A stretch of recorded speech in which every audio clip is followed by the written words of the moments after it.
ময়মনসিংহে জোর করে বৃদ্ধের চুল কেটে দেওয়ার ঘটনাটি নতুন মোড় নিয়েছে। ভুক্তভোগী হালিম উদ্দিন আকন্দের ছেলে শহীদ আকন্দ তারাকান্দা থানায় মামলা করেছেন।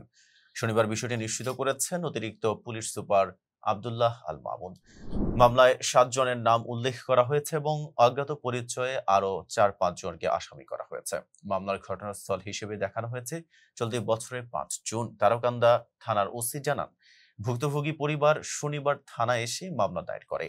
তবে তদন্তের স্বার্থে অভিযুক্তদের নাম পরিচয় আপাতত প্রকাশ করা হচ্ছে না। কাশীগঞ্জ বাজার সংলগ্ন কোদালিয়া গ্রামের বয়োজ্যেষ্ঠ হালিম উদ্দিন আকন্দের চুল কেটে দেওয়ার ঘটনা ঘটেছিল প্রায় ৩ মাস আগে। ওই ঘটনার ভিডিও সম্প্রতি সামাজিক যোগাযোগ মাধ্যমে ভাইরাল হলে বিষয়টি আলোচনায় আসে। ভুক্তভোগী হালিম উদ্দিন জানান, চা নাস্তা খাওয়ার জন্য কয়েকজন জোরাজুরি করলে তিনি রাজি হননি। এরপরই তাকে বাইরে এনে জোর করে চুল কেটে দেওয়া হয়। এই ঘটনায় তিনি অত্যন্ত মর্মাহত ও সামাজিকভাবে হেয় প্রতিপন্ন হয়েছেন। মামলার বাদী শহীদ আকন্দ বলেন, যারা এই কাজ করেছে তাদের শাস্তি চাই। ঘটনাটিতে উদ্বেগ প্রকাশ করেছে মানবাধিকার সংগঠন, আইন ও সালিশ কেন্দ্র। তারা একে ব্যক্তির শারীরিক অখণ্ডতা ও মৌলিক মানবাধিকারের সুস্পষ্ট লঙ্ঘন হিসেবে উল্লেখ করেছেন।